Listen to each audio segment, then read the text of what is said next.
Militer Rusia merilis rekaman memperlihatkan momen penyerbuan di wilayah Torets. Prajurit Rusia tampak menerobos dan meledakkan ruang bawah tanah hingga mengubur tentara angkatan bersenjata Ukraina di bawah reruntuhan.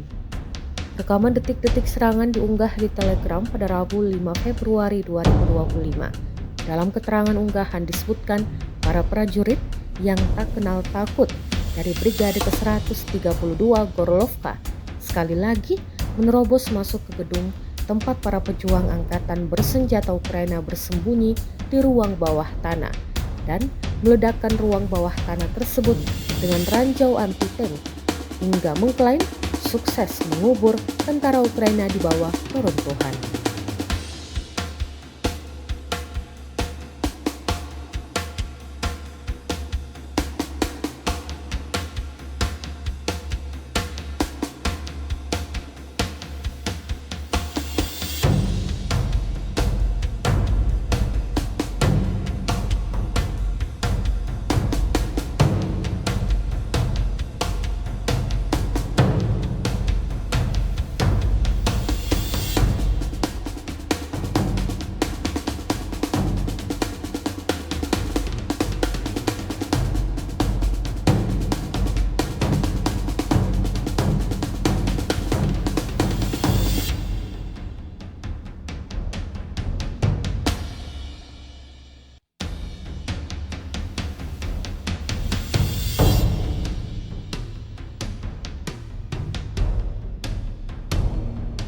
Download Tribun X sekarang, menghadirkan lokal menjadi Indonesia.